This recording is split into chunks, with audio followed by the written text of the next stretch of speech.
Paper लेकर आया हूँ जो आप सभी के एग्ज़ाम के लिए काफ़ी इम्पोर्टेंट है। और ये पैरामेडिकल स्टूडेंट जितने भी हैं यहाँ पर, वो चाहे ओटी टेक्नीशियन हो चाहे एनेस्थीसिया टेक्नीशियन हो, सभी के लिए ये काफ़ी इम्पोर्टेंट होने वाला है। तो इस क्वेश्चन पेपर को हम सॉल्व करने वाले हैं। तो आप सभी लोगों का जो भी फाइनल एग्ज़ाम होगा, चाहे वो Uttar Pradesh state medical faculty का हो, चाहे आपका असेसमेंट हो जो भी आपके कॉलेज में होता है, तो इसमें से आपके कॉलेज में या फिर फाइनल एग्ज़ाम में क्वेश्चंस आने के जो चांसेज है वो 100% रहते हैं। और जो फाइनल एग्ज़ाम होगा, उस फाइनल एग्ज़ाम में आप इतना समझ लो कि अगर आपका क्वेश्चन पेपर आएगा तो उसमें से 60 से 70% क्वेश्चन तो यही आपको देखने को मिलेंगे। तो इसलिए आप सभी को ये वीडियो लास्ट तक देखना है और अपने दोस्तों को भी ये वीडियो शेयर कर देना है। और हमारे चैनल पे पहली बार हो तो चैनल सब्सक्राइब कर लेना। इसी तरीके के वीडियोज आपको एकदम फ्री में मिलते रहेंगे और इस तरीके के क्वेश्चन पेपर भी मैं सॉल्व कराता रहूँगा। तो आप लोगों को चैनल सब्सक्राइब ज़रूर कर लेना। तो चलिए फिर हम लोग पहला ही क्वेश्चन सॉल्व करते हैं। ये पूरा का पूरा क्वेश्चन पेपर 75 मार्क्स का है, जो कि Uttar Pradesh state medical faculty भी 75 मार्क्स का ही क्वेश्चन पेपर कराती है। और ये सेम उसी लेवल का क्वेश्चन पेपर है और हर बार एग्ज़ाम में यही क्वेश्चंस रिपीट होते हैं और यही क्वेश्चंस आते ही हैं। तो चलिए फिर पहला क्वेश्चन है कि पहला क्वेश्चन जो हमारा वो है ऑब्जेक्टिव टाइप का क्वेश्चन है, ठीक है। तो इसमें आपको 4 ऑप्शन मिलेंगे, जो कि एक सही होगा, बाकी के 3 गलत होंगे।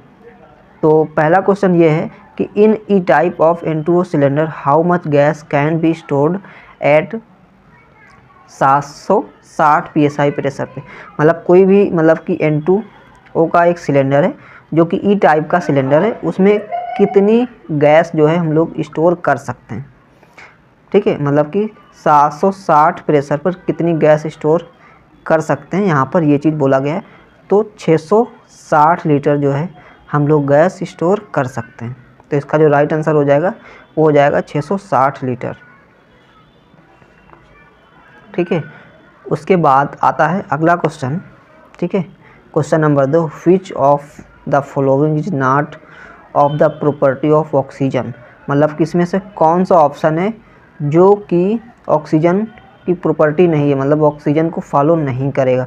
तो देखो, इट इज़ कलरलेस। ऑक्सीजन तो आपको पता ही है कि ऑक्सीजन का कोई कलर नहीं होता है, तो कलरलेस होता है, तो ये तो हमारा सही हो जाएगा, ये तो फॉलो कर रहा है। इट इज़ हाईली एक्सप्लोजिव, तो ये भी हमारा क्या हो जाएगा, ट्रू हो जाएगा।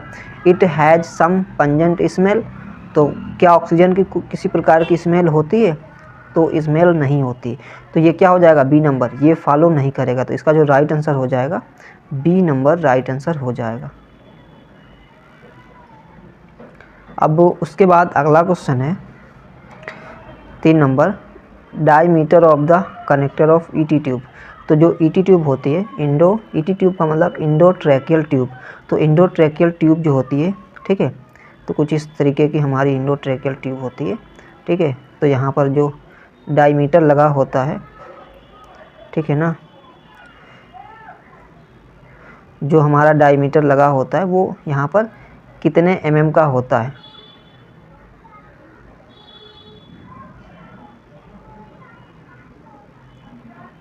ठीक है।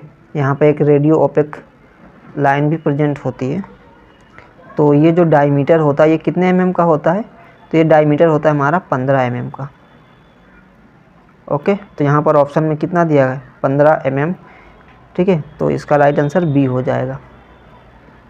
अब अगला क्वेश्चन है कि question number 4, plain catgut is treated with of chronic acid to convert in chromic catgut, ठीक है।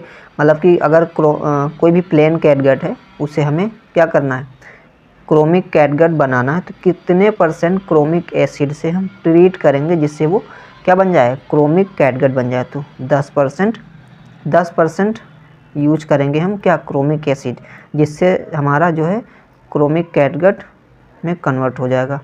अब उसके बाद क्या है, 1.5 का है, best grounding pad site is. अब ग्राउंडिंग पैड क्या होता है, तो ECU है, ECU कोटी मशीन। तो उसी में जो आप लोग पैड यूज करते हैं तो उसे हम क्या बोलेंगे, ग्राउंडिंग पैड। तो ये कहाँ पर अप्लाई कर सकते हैं, तो देखो, हेयरी साइट तो बिल्कुल नहीं, मतलब जहाँ पर हेयर हैं वहाँ पे क्या अप्लाई करेंगे, तो बिल्कुल नहीं कर सकते। स्कार टिश्यू, कहीं पर स्कार टिश्यू है तो वहाँ पर कर सकते हैं, बिल्कुल नहीं कर सकते। बोनी प्रोमिनेंसेज, तो यहाँ पर भी हम अप्लाई नहीं कर सकते। वेल वस्कुलराइज्ड एरिया, जहाँ पर भी वेल वस्कुलराइज्ड एरिया है वहीं पर हम लोग अप्लाई कर पाएंगे। सो इसका जो राइट आंसर क्या हो जाएगा, वो हो जाएगा डी नंबर। अब आता है हमारा choose true and falls in the following statement. तो यहाँ पर क्या आपको जो ऑप्शन जो क्वेश्चन दिया गया उसे टिक करना है कि वो ट्रू है कि फॉल्स है। ठीक है, तो पहला ही ऑप्शन है, पहला ही क्वेश्चन ये है कि cylinder of anaesthesia machine is a part of low pressure system. ठीक है, तो ये इसका आंसर क्या हो जाएगा, तो ये क्या हो जाएगा, फॉल्स हो जाएगा। ठीक है, इसका आंसर क्या हो जाएगा, फॉल्स हो जाएगा। तो आप लोगों को फॉल्स लगाना है। लिखा हुआ है the condition in which intraocular pressure increase is known as glaucoma. ठीक है, तो अगर इंट्राओकुलर प्रेशर बढ़ जाता है आँख का तो उसे हम लोग क्या बोलते हैं, ग्लूकोमा। तो ये क्या हो जाएगा हमारा, ट्रू हो जाएगा। ठीक है, एकदम ट्रू हो जाएगा। उसके बाद alternating current is used in ASU। तो ASU क्या है, इलेक्ट्रो सर्जिकल यूनिट है, जो जिसे आप लोग कॉटरी मशीन बोलते हो। ठीक है, इसमें कौन सी करंट यूज करते हैं, तो अल्टरनेटिंग करंट। अल्टरनेटिंग करंट का मतलब AC करंट, जो कि आपके घरों में भी AC करंट आता है, तो वही करंट ASU में भी यूज होता है। तो ये क्या हो जाएगा, इसका भी ट्रू हो जाएगा। अब अगला क्वेश्चन है कि cutting needles are used for skin suturing compression. तो ये भी क्या हो जाएगा हमारा, ट्रू हो जाएगा। उसके बाद colour coding of sevoflurane is purple. तो पर मतलब कि सीवोफ्लोरिन का जो कलर है वो पर्पल होता है, तो क्या हो जाएगा, ये हमारा फॉल्स हो जाएगा। सीवोफ्लोरिन का जो कलर होता है वो होता है येलो। तो ये क्वेश्चन आप लोगों को अच्छे से याद रखना है, आपके फाइनल एग्जाम में भी ये क्वेश्चन पूछा जाएगा। तो जो कलर होता है वो पर्पल नहीं होता, इसलिए ये क्या हो जाएगा, फॉल्स हो जाएगा। अगर यहाँ पर येलो होता तब तो हम ट्रू कर देते, बट यहाँ पर पर्पल दिया गया जो कि फॉल्स है। अब क्वेश्चन है कि नॉर्मल इंट्राओकुलर प्रेशर इज। तो नॉर्मल इंट्राओकुलर प्रेशर क्या होता है, आँख का जो है वो कितना होता है, वो होता है हमारा, आप लोगों को कमेंट में भी बताना है कि आपको पहले से पता था कि नहीं पता था।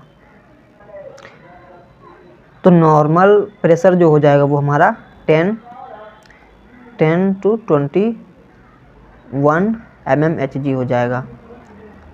ठीक है, ये हमारा क्या हो जाएगा, नॉर्मल इंट्राओकुलर प्रेशर हो जाएगा। अब क्वेश्चन है कि pin index system of N2O is. तो कितना होता है, तो वो होता है 3 और 5 होता है। इसका पिन इंडेक्स सिस्टम 3 और 5 होता है। अब अगला क्वेश्चन है straight blade of laryngoscope is known. ठीक है, तो देखो यहाँ पर स्ट्रेट ब्लेड पूछा गया है। तो मेनली ब्लेड जो है 2 प्रकार की होती हैं, ज़्यादातर 2 प्रकार की यूज होती है। एक तो स्ट्रेट होती है, ये चीज़ आप लोगों को याद रखना। स्ट्रेट ब्लेड जो है वो कहाँ पर यूज होती है, पीडिया में, मतलब पीडियाट्रिक में। ठीक है, और जो कर्व्ड ब्लेड होती है, कर्व्ड ब्लेड जो है एडल्ट में, कहाँ पर यूज करते हैं, एडल्ट में। कर्व ब्लेड एडल्ट में यूज करते हैं और स्ट्रेट ब्लेड पीडिया में, मतलब कि बच्चों में यूज करते हैं। तो यहाँ पर दिया गया है, ये बोला गया है कि straight blade of laryngoscope is known as. अगर स्ट्रेट ब्लेड है उसे हम किस नाम से जानते हैं, तो उसे हम जानते हैं किससे, मिलर। ठीक है, मिलर। और अगर यहाँ पर कर्व्ड ब्लेड की बात करें, कर्व्ड को हम लोग क्या बोलते हैं, मैकिन्टोश। तो ये चीज़ आप लोगों को याद रखना, इसमें काफ़ी ज़्यादा कन्फ्यूजन रहती है मिलर और मैकिन्टोश में। तो मैं कन्फ्यूजन दूर करने के लिए एक चीज़ और मैं बता दूं। देखो जैसे यहाँ पर मिलर लिखा हुआ है, ठीक है, तो मिलर क्या होता है, स्ट्रेट ब्लेड होती है। स्ट्रेट मतलब क्या, सीधा। तो देखो यहाँ पर एल दिया गया है, तो एल एकदम सीधा है। ठीक है, तो इस चीज़ से आप लोग थोड़ा सा कन्फ्यूजन अलग कर सकते हो कि एल यहाँ पर सीधा होता है, तो सीधा का मतलब स्ट्रेट, मतलब मिलर जो है क्या हो जाएगा, हमारा स्ट्रेट हो जाएगा, और कर्व्ड हमारा मैकिन्टोश हो जाएगा। तो इस चीज़ से आप लोग थोड़ा सा याद कर सकते हो, ये एक ट्रिक है जिससे आप लोगों को याद रहेगा। अब अगला क्वेश्चन है, तो यहाँ पर आप लोगों को क्या भरना है, यहाँ पर मिलर भरना है। In hospital solid waste are discarded in bin. तो कौन से बिन में डिस्कार्ड करते हैं, जो भी हमारा सॉलिड वेस्ट होता है उसे किस बिन में डिस्कार्ड करते हैं, तो ब्लू बिन में डिस्कार्ड करते हैं। तो जैसे रेड बिन हो गया, येलो बिन हो गया और ब्लैक बिन हो गया, उसी तरीके से ब्लू बिन भी होता है। ठीक है। तो इसमें जो है हम लोग सॉलिड वेस्ट डिस्कार्ड करते हैं। अब अगला question, inner most layer of eye ball is, तो आई बॉल जो है उसका जो सबसे इनर लेयर होती है उसे क्या बोलते हैं, तो उसे हम लोग बोलते हैं रेटिना। सबसे तो मेनली 3 लेयर होती हैं आई बॉल की। पहली कौन सी लेयर हो जाएगी, पहली जो है आउटर लेयर हो जाएगी, ठीक है। आई बॉल जो है, आई बॉल की मेनली 3 लेयर होती हैं। पहला आउटर लेयर, आउटर, फिर मिडल मतलब बीच की, ठीक है, और ये इनर, ठीक है, इनर लेयर। अब इनके भी पार्ट होते हैं, ठीक है। अब जैसे बात करें आउटर लेयर, तो आउटर लेयर में क्या क्या हो जाएगा, आउटर लेयर में हमारा स्क्लेरा आ जाता है, ठीक है, और मिडल लेयर में कोरोइड आ जाता है, ठीक है। तो इस तरीके से आप लोगों को याद रखना, यहाँ पर अच्छे से लिख नहीं पा रहे हैं। और इनर लेयर में रेटिना आ जाता है, तो ये हमारा क्या हो जाएगा, ये हमारा आई बॉल हो जाएगा, ठीक है। तो इस तरीके से आप लोगों को अच्छे से याद रखना है। तो अब हमारे जो है true false fill in the blanks ये सारे हो गए। अब बात आती है 5 नंबर के, तो शॉर्ट आंसर हैं ये, ठीक है, जिसमें आप लोगों को अच्छे से लिखना है।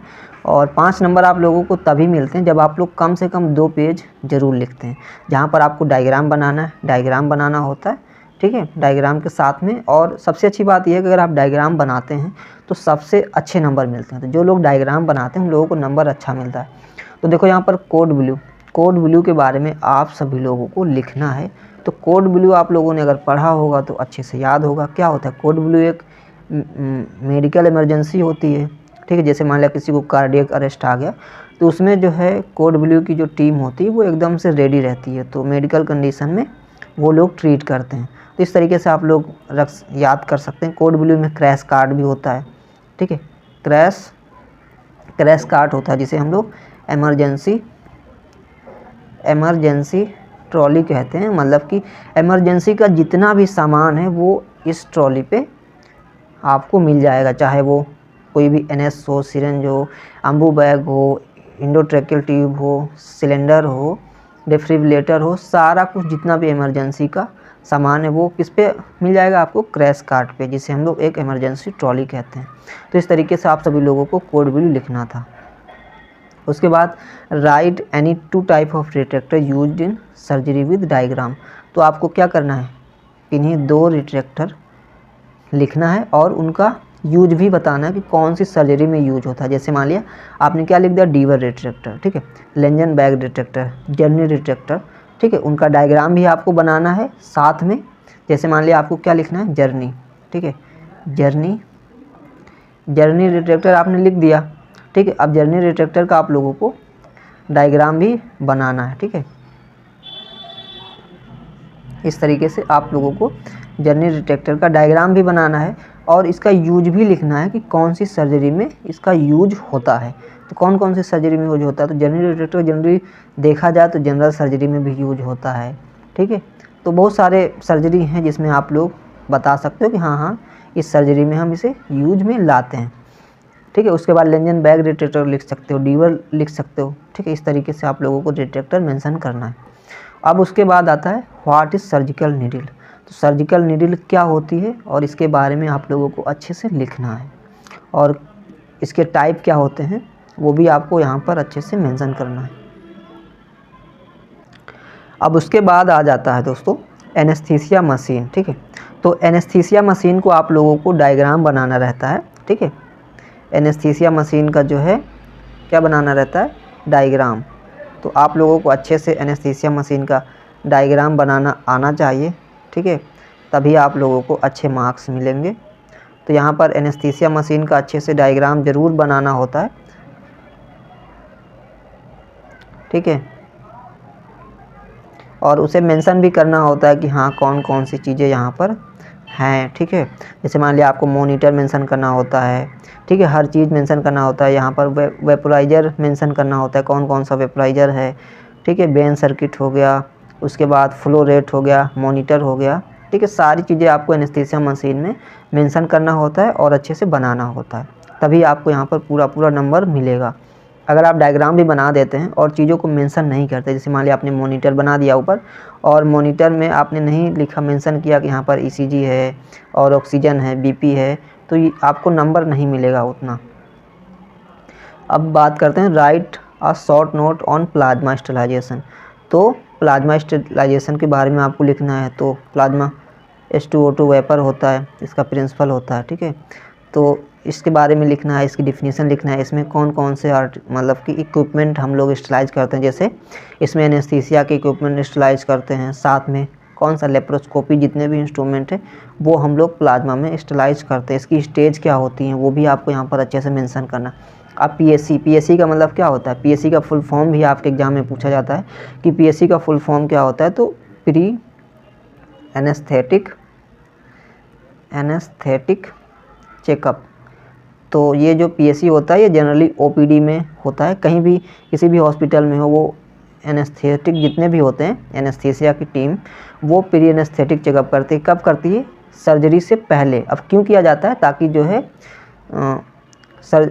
पहले से ही पता लगाया जा सके कि क्या क्या कॉम्प्लिकेशन हो सकते हैं, उन्हें पहले से ही ट्रीट किया जाए। तो इसमें आपको क्या क्या लिखना होता है, जैसे मान लिया अगर आप लोगों को पीएससी के बारे में लिखना है तो सबसे पहले आपको इंट्रोडक्शन लिखना होगा कि पीएससी क्या होता है, पीएससी किसके द्वारा लिया जाता है, ठीक है, मतलब कि तो पीएससी एनेस्थेटिक जो है वो ट्रीट करते हैं। और इसमें आप लोगों को ये भी बताना होगा कि कौन कौन से टेस्ट कराए जाते हैं और कौन कौन सी चीज़ें पेशेंट में देखी जाती हैं। अब लिखने की बात रही तो आप लोगों को मेडिकल हिस्ट्री लिख देना है, ठीक है, कि पीएससी में हम एनेस्थेटिक के द्वारा मेडिकल हिस्ट्री चेक करते हैं और फिजिकल एग्जामिनेशन करते हैं, मतलब कि उसके बाद लेबोरेटरी टेस्ट भी देखते हैं। जो भी पेशेंट के लेबोरेटरी टेस्ट होते हैं उन्हें भी अच्छे से देखा जाता है, चाहे जो भी हो, एलएफटी हो, सीबीसी हो, ठीक है, केएफटी हो, अदर जांचें वहाँ पर देखा जाता है। और साथ में वायरल मार्कर का भी देखा जाता है और एक बहुत सारे लोगों का एक्सरे होता है, एक्सरे भी देखा जाता है। तो ये सारी चीज़ें पीएससी में देखी जाती हैं।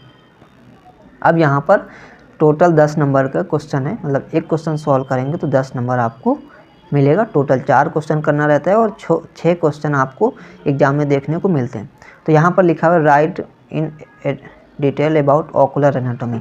तो क्या करना है आपको, आँख, ठीक है, आँख का डायग्राम बनाना रहता है, ठीक है, इस तरीके से, और इसकी लेयर मेंशन करना रहता है, ठीक है, आँख का अच्छे से डायग्राम बनाना रहता है। आपको एनाटॉमी में डायग्राम बनाना रहता है, इसके बारे में लिखना रहता है। ओकुलर एनाटॉमी से आप लोगों ने क्वेश्चन देखा कितने यहाँ पर देखने को मिले हैं, ठीक है। तो डायग्राम बनाना है और इसके बारे में अच्छे से मेंशन करना। Draw label diagram of ESU and explain about it. तो ESU का डायग्राम बनाना है, ठीक है, और इसके बारे में आप लोगों को लिखना है।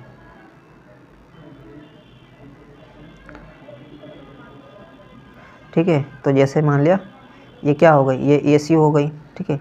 यहाँ पर मोनोपोलर, जैसे बाईपोलर,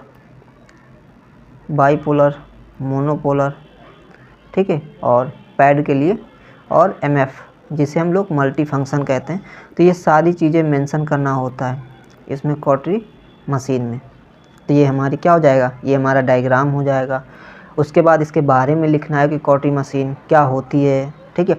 तो आप सभी को पता है कि कॉटरी मशीन में अल्टरनेटिंग करंट यूज करते हैं। कौन सी करंट? अल्टरनेटिंग, जो कि अभी मैंने बताया जिसे हम लोग AC करंट कहते हैं। और AC करंट, आपके घर में भी जो करंट आता है वो भी AC करंट ही यूज होता है। और ESU का यूज अगर बात करें, ESU जो कि आपकी क्या है, ESU जो है क्या होती है, ESU जो है इलेक्ट्रिकल सर्जिकल यूनिट होती है, जिसे आप लोग कॉटरी मशीन कहते हो, ठीक है।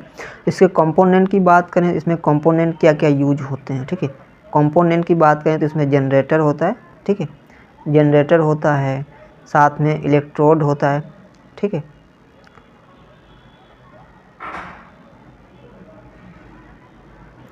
एक्टिव इलेक्ट्रोड होता है, और ग्राउंडिंग पैड होता है। तो ये सारी चीज़ें होती हैं। और अगर डिफिनीशन लिखना हो ESU है क्या, तो देखो ESU का जो यूज है वो कब करते हैं, ESU का टिश्यू कट टिश्यू मतलब टिश्यू को कट करने के लिए, और कंट्रोल ब्लीडिंग, ठीक है, कंट्रोल ब्लीडिंग को कंट्रोल करने के लिए जो है हम ESU का यूज करते हैं। अब ये हो गया हमारा ESU। इस तरीके से आप लोगों को अच्छे से लिखना है। अब what is hernia, right in detail. तो हर्निया क्या होता है, हर्निया के बारे में अच्छे से लिखना है। तो आप सभी को हर्निया के बारे में अच्छे से पता होगा कि ये क्या होता है और इसके बारे में लिखना होता है, और कितने प्रकार की होती हैं हर्निया, ठीक है, मतलब कि कितने टाइप्स की हर्निया होती हैं। तो चलिए मैं आपको बता देता हूँ। देखो जनरली जो हर्निया है वो 4 टाइप की होती हैं। कितने प्रकार की, 4 टाइप की। तो अब कौन कौन सी होती है, तो देखो पहला ऑकल्ट हर्निया, ऑकल्ट, ठीक है, ये हमारा क्या हो जाएगा, पहला हो जाएगा। दूसरा हमारा हो जाएगा रेड्यूसिबल। रेड्यूसिबल क्या होता है, देखो रेड्यूसिबल, ठीक है, और इरेड्यूसिबल, इरेड्यूसिबल और स्ट्रेंगुलेटेड हर्निया, स्ट्रेंगुलेटेड। तो ये 4 प्रकार की हर्निया होती हैं। देखो इरेड्यूसिबल का मतलब ये होता है जैसे कोई हर्निया है और हर्निया पे हम प्रेशर डालेंगे तो वो क्या हो जाएगा, अपने स्थान पे प्लेस हो जाती है, और जैसे ही प्रेशर हटाते हैं और फिर से वो वहीं पे आ जाती है। इरेड्यूसिबल का मतलब होता है जो हर्निया होती है वहाँ पर अगर हम प्रेशर भी डालेंगे तो वो उसी पोजीशन में बनी रहेगी, वो अंदर बाहर नहीं होगी, ठीक है, इस तरीके से होता है, तो उसे हम इरेड्यूसिबल कहते हैं, ठीक है। और अगर साइड के अकॉर्डिंग बात करें तो हर्निया जो है साइड के अकॉर्डिंग कितनी होती हैं, तो देखो साइड के अकॉर्डिंग आप लोग लिख सकते हो इंग्वाइनल हर्निया, ठीक है, इंग्वाइनल हर्निया, अम्बिलिकल हर्निया, ठीक है, ये साइड के अकॉर्डिंग है। फीमोरल हर्निया, ठीक है, इंसिजनल हर्निया और स्पोर्ट्स हर्निया। तो इस तरीके से साइड के अकॉर्डिंग भी आप लोग हर्निया मेंशन कर सकते हो। तो ये हो गया हमारा क्या, हर्निया। अब लिखा है right in detail about gases used in anaesthesia. तो अब एनेस्थीसिया में कौन कौन सी गैसेज यूज होती हैं उनके बारे में आप लोगों को लिखना है। तो देखो एनेस्थीसिया में क्या क्या यूज होता है, O2 ऑक्सीजन, ठीक है, N2O नाइट्रस ऑक्साइड, CO2 ये कार्बन डाइऑक्साइड। तो ये गैसेज यूज होती हैं, तो इनके बारे में आपको अच्छे से लिखना है, एक्सप्लेन करना है। उसके बाद आता है सर्जिकल पोजीशन, ठीक है, लिखा है what is surgical position. Surgical position क्या होती है, describe in detail about various surgical used in different surgeries. तो आपको यहाँ पर कम से कम 5 सर्जिकल पोजीशन लिखना है, साथ में उनका डायग्राम भी बनाना है। तो आपको पूरा नंबर यहाँ पर 10 नंबर का क्वेश्चन है तो 10 नंबर मिलेगा। तो आप लोग क्या लिख सकते हैं, सुपाइन पोजीशन लिख सकते हैं, प्रोन पोजीशन लिख सकते हैं, लिथोटमी पोजीशन लिख सकते हैं, ठीक है, इस तरीके से रोज पोजीशन लिख सकते हैं। तो बहुत सारी पोजीशंस हैं, ठीक है, जिन्हें आप लोगों को अच्छे से लिखना है। अब अगला question, right in detail about meningeal layer and scalp with diagram. तो देखो मेनिंजियल लेयर और स्काल्प के बारे में एक्सप्लेन करना है, इनके बारे में लिखना है और साथ में इनका डायग्राम बनाना है। तो ये काफ़ी मतलब कि बहुत सारे लोग इसे अच्छे से तैयार नहीं करते, लेकिन आप लोगों को अच्छे से तैयार कर लेना है, ठीक है। तो अब मेनिंजियल लेयर में आप लोग क्या लिखेंगे, ड्यूरा मैटर, एरेक्नॉइड मैटर, पाया मैटर, ये लिखना है। स्काल्प में स्किन लिख देंगे, कनेक्टिव टिश्यू लिख देंगे, अपेन्यूरेसिस लिख देंगे, लूप एरियोलर टिश्यू लिख देंगे, पेरिक्रेनियम लिख देंगे। तो इस तरीके से आप लोगों को स्काल्प में भी लिखना है। तो ये हो गया हमारा पूरा क्वेश्चन सॉल्व। और अब आप लोग कमेंट में बताओ कि आप लोगों को पहले से क्वेश्चन आते थे कि नहीं आते थे, और ये सारे के सारे क्वेश्चन एग्ज़ाम के लिए काफ़ी इम्पोर्टेंट है और आप लोगों को अच्छे से तैयार कर लेना है। प्लीज़ आप लोगों ने हमारा यूट्यूब चैनल सब्सक्राइब नहीं किया तो कर लीजिए, और ये क्वेश्चन पेपर अगर आपको चाहिए तो उसके लिए आप लोगों को हमारा टेलीग्राम चैनल ज्वाइन करना है। तो वहाँ पर आपको ये क्वेश्चन पेपर आसानी से मिल जाएगा। तो टेलीग्राम चैनल हमारा ज्वाइन कर लीजिए, हमने लिंक डिस्क्रिप्शन में दे दिया है। और अगर आपको OT टेक्नीशियन के नोट्स चाहिए, चाहे आप फर्स्ट ईयर में हैं चाहे आपको सेकेंड ईयर में हैं, तो उसके लिए आपको पेड नोट्स हमारे पास अवेलेबल हैं, जिसके लिए आपको पेमेंट करना होगा, उसके बाद ही आपको यहाँ पर पेड नोट्स मिल पाएंगे। ठीक है, आपको फर्स्ट ईयर का भी नोट्स मिल जाएगा और सेकेंड ईयर का भी नोट्स मिल जाएगा। फर्स्ट ईयर के नोट्स की बात करें तो 199 और सेकेंड ईयर के नोट्स की बात करें तो 199। ठीक है, तो इतने में आपको नोट्स मिल जाएगा। अब कैसे मिलेगा वो भी मैं बता देता हूँ। अगर आपको नोट्स चाहिए ओटी टेक्नीशियन के, तो उसके लिए आप लोगों को क्या करना है, हमारे इस व्हाट्सएप नंबर पर मैसेज करना है।